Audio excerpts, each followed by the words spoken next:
DSC అభ్యర్థులకు స్వాగతం.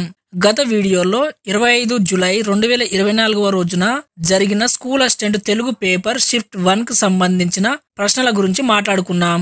ఎవరైనా ఆ వీడియోలు చూడని వారుంటే మన ఛానల్ ప్లేలిస్ట్ లో ఉన్నాయి, చూడగలరు. ఇక ఈ వీడియోలో 25 జూలై 2024 రోజు షిఫ్ట్ 2 లో జరిగిన స్కూల్ అసిస్టెంట్ తెలుగు పేపర్ లో వచ్చిన ప్రశ్నల గురించి తెలుసుకుందాం.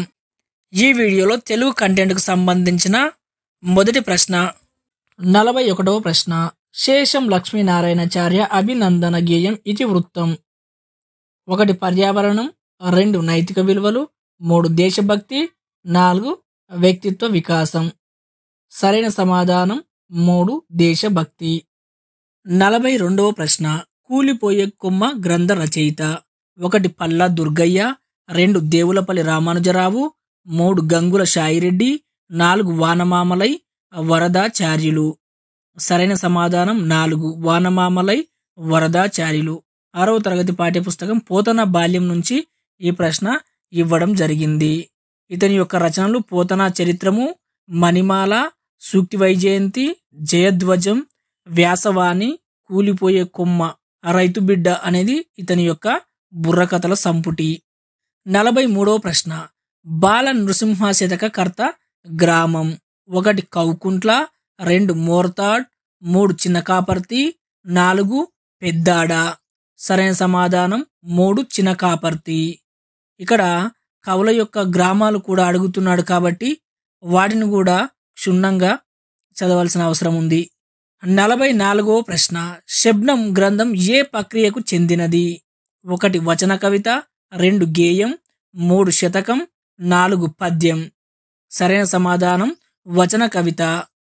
టి కృష్ణమూర్తి యాదవ్ గారి అమ్మ జ్ఞాపకాలు నుంచి ఈ ప్రశ్న ఇవ్వడం జరిగింది. 45వ ప్రశ్న. ఏకశిలారథం ఎవరి కాలం నాటిది? 1 కాకతీయ, 2 విజయనగరం, 3 అశోక, 4 గుప్తులు. సరైన సమాధానం ఇక్కడ విజయనగరం అనిచ్చాడు. 7వ తరగతి పాఠ్యపుస్తకం శిల్పి అనే పాఠ్యభాగంలో ఇది గుప్తుల కాలం నాటిదని ఉంది. 46వ ప్రశ్న. ఇంద్రుని వజ్రాయుధం ఎవరి ఎముకల నుంచి రూపొందింది? 1 చ్యవనుడు, 2 దదీచి, 3 వశిష్ఠ, 4 గౌతముడు. సరైన సమాధానం 2 దదీచి. ఈ ప్రశ్న 8వ తరగతి త్యాగనిరతి అనే పాఠ్యభాగం నుంచి ఇవ్వడం జరిగింది. 47వ ప్రశ్న. సకల జనుల సమూహములు సమర్పించు జోహారులు ఈ కవితా పాదాలు రచించిన కవి? 1 నందిని సిద్ధారెడ్డి, 2 సలంద్ర, 3 కె రుక్నుద్దీన్, 4 దాశరథి.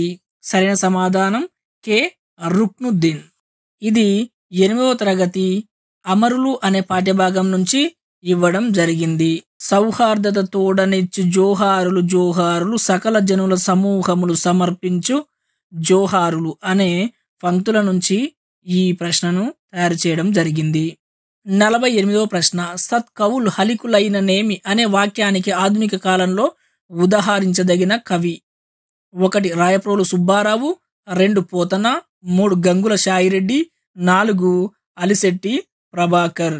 సరైన సమాధానం 3 గంగుల సాయిరెడ్డి. ఈయన పోతనను ఆదర్శంగా తీసుకొని అటు హలంతో ఇటు కలంతో సమానంగా కృషి సాగించిన వారు. ఆధునిక కాలంలో అన్నాడు కాబట్టి 3 గంగుల సాయిరెడ్డి సరైన సమాధానం. 49వ ప్రశ్న. కావ్య కళానిధి అనే బిరుదు గల కవి? 1 వేముగంటి నరసింహాచార్యులు, 2 బోయి భీమన్న, 3 గడియారము వెంకటశేష శాస్త్రి, 4 విద్వాన్ విశ్వం. సరైన సమాధానం 1 వేముగంటి నరసింహాచార్యులు. 50వ ప్రశ్న. మాట దిరగలేరు మానధనులు ఈ పద్యపాద కవి? 1 నాచన సోమన, 2 బమ్మెర పోతన, 3 శ్రీనాథుడు, 4 చేమకూర వెంకట కవి. ఈ ప్రశ్న 10వ తరగతి పాఠ్యపుస్తకం దానశీలము అనే పాఠ్యభాగం నుంచి ఇవ్వడం జరిగింది. బ్రతుకవచ్చుగాక బహుదంబులైన వచ్చుగాక లేమి వచ్చుగాక జీవధనములైన చెడుగాక పడుగాక మాట దిరుగలేరు మానధనులు అనే పద్యం నుంచి ఈ ప్రశ్నని ఇవ్వడం జరిగింది. ఇది బమ్మెర పోతన గారు రాసిన భాగవతం నుంచి తీసుకోబడిన పద్యం. 51వ ప్రశ్న. ఉభయ వాక్ప్రౌఢి గల కవి? 1 తిక్కన, 2 ఎర్రన, 3 శ్రీనాథుడు, 4 పాల్కూరి సోమన. సరైన సమాధానం శ్రీనాథుడు. భిక్ష అనే పాఠ్యభాగం నుంచి ఈ ప్రశ్న ఇవ్వడం జరిగింది. 52వ ప్రశ్న, లక్ష్య సిద్ధి సంపాదకీయం ఏ పత్రికలోది? 1 నవ తెలంగాణ, 2 మన తెలంగాణ, 3 ఆంధ్రజ్యోతి, 4 నమస్తే తెలంగాణ. సరైన సమాధానం నమస్తే తెలంగాణ. లక్ష్య సిద్ధి అనే పాఠ్యభాగంలో మొదటి పేజీ 77వ పేజీలో ఈనాడు, ఎన్నాళ్ళో వేచిన ఉదయం, పొద్దు పొడుపు ఆంధ్రజ్యోతి, తెలంగాణకు నవ వసంతం విశాలాంధ్ర, ఇలాగా రకరకాల దినపత్రికల్లో జూన్ 2, 2014 రోజు తెలంగాణలోని వివిధ దినపత్రికల్లో వచ్చిన సంపాదకీయ శీర్షికలు ఇచ్చాడు.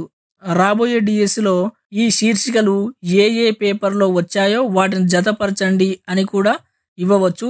దీన్ని జాగ్రత్తగా గుర్తుంచుకోవడం ఎంతో అవసరం. 53వ ప్రశ్న, శ్రీ లొంక రామేశ్వర శతకం రచించిన కవి యొక్క బిరుదు? 1 అవధాని శశాంక, 2 కవిరాజ, 3 కవి శిరోమణి, 4 అభినవ కాళిదాసు. సరైన సమాధానం 2 కవిరాజ.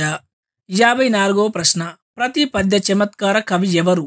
1 తెనాలి రామకృష్ణ కవి, 2 పింగళి సూరన, 3 చేమకూర వెంకట కవి, 4 శ్రీనాథుడు. సరైన సమాధానం చేమకూర వెంకట కవి. ప్రతి పద్యం చమత్కారితంగా ఉండి శ్లేషాలంకారాన్ని కలిగి ఉంటుంది. 55వ ప్రశ్న, అచ్చ తెనుగులో ఆది కవి ఎవరు? 1 పొన్నగంటి తెలగన, 2 కందుకూరి రుద్రకవి, 3 పాల్కూరి సోమన, 4 నన్నయామాత్యుడు. సరైన సమాధానం పొన్నగంటి తెలగన. అచ్చ తెనుగు కావ్యం యయాతి చరిత్ర. 56వ ప్రశ్న, వేడిగాలి కవితా సంపుటి కర్త? 1 అలిశెట్టి ప్రభాకర్, 2 సి నారాయణ రెడ్డి, 3 సలంద్ర లక్ష్మీనారాయణ, 4 టి కృష్ణమూర్తి యాదవ్. సరైన సమాధానం 3 సలంద్ర లక్ష్మీనారాయణ. 57వ ప్రశ్న, ఏ పురాణంలో పురాణ లక్షణాలు కనిపిస్తున్నాయి? 1 భవిష్య పురాణం, 2 మార్కండేయ పురాణం, 3 అగ్ని పురాణం, 4 స్కంద పురాణం. సరైన సమాధానం 2 మార్కండేయ పురాణం. 58వ ప్రశ్న, భారత రచనను సంహితగా పేర్కొన్న వారు?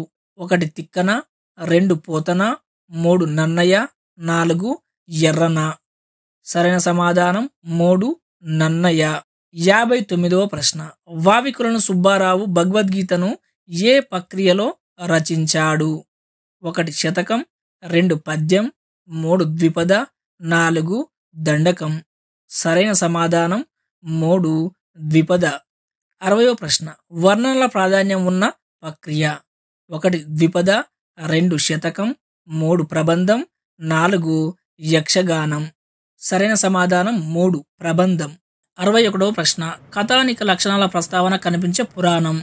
1 మార్కండేయ పురాణం, 2 విష్ణు పురాణం, 3 నారద పురాణం, 4 అగ్ని పురాణం. సరైన సమాధానం 4 అగ్ని పురాణం. ఈ ప్రశ్న ఇంటర్మీడియట్ పుస్తకాలలో ఉంది, గమనించగలరు.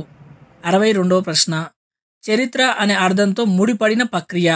1 యాత్రా రచన, 2 పురాణం, 3 ఇతిహాసం, 4 యక్షగానం. ఈ ప్రశ్న తెలుగు మెథడాలజీలో 3వ అధ్యాయం తెలుగు సాహిత్య అధ్యయనం ఆవశ్యకత ప్రయోజనాలు అనే టాపిక్ నుంచి ఇవ్వడం జరిగింది. 112వ పేజీలో ఇతిహాసం అంటే చరిత్ర అని అర్థం. ఈ యూనిట్ ఎంతో ఇంపార్టెంట్. ఏదైతే స్కూల్ పుస్తకాల నుంచి కాకుండా వేరే సాహిత్యం నుంచి ప్రశ్నలు ఇవ్వడం జరుగుతుందో ఆ సాహిత్యం నుంచి వచ్చే ప్రశ్నలు దాదాపుగా ఈ యూనిట్ నుంచే ఇవ్వడం జరుగుతుంది. ఈ యూనిట్ చాలా చాలా ముఖ్యమైనది. ఈ యూనిట్ చదివిన తర్వాతనే మిగతా సాహిత్యానికి సంబంధించిన పుస్తకాలు చదవడం చాలా ముఖ్యం. ఈ యూనిట్ చదవకుండా మిగతా సాహిత్య పుస్తకాలు చదవడం అంత ప్రయోజనంతో కూడినది కాదు, గమనించగలరు. 63వ ప్రశ్న, కథా కావ్యాలలో ప్రాచీనమైన రచన? 1 జాతక కథలు, 2 బృహత్ కథ, 3 పంచతంత్ర కథలు, 4 శుక సప్తతి. సరైన సమాధానం 2 బృహత్ కథ. 64వ ప్రశ్న, రుబాయిల్లోని తకల్లస్ అంటే? 1 ఒక సంబోధన, 2 మకుటం, 3 కలంపేరు, 4 ఇతివృత్తం. సరైన సమాధానం 3 కలంపేరు. 65వ ప్రశ్న, తెలుగు నుంచి ఆంగ్లంలోకి అనువాదమైన తొలి నవల? శ్రీ రంగరాజ చరిత్రము, 2 మహాశ్వేత, 3 సత్యరాజ పూర్వదేశ యాత్రలు, 4 రాజశేఖర చరిత్ర. సరైన సమాధానం 4 రాజశేఖర చరిత్ర. జీవిత చరిత్ర రచనలకు ఆద్యుడు. 1 కందుకూరి వీరేశలింగం, 2 చిలకమర్తి లక్ష్మీనరసింహం, 3 నిడదవోలు వెంకటరావు, 4 వేదం వెంకటరాయ శాస్త్రి. సరైన సమాధానం 1 కందుకూరి వీరేశలింగం. మిగతా ప్రశ్నలు మరొక వీడియోలో తెలుసుకుందాం. ధన్యవాదములు. సెలవు.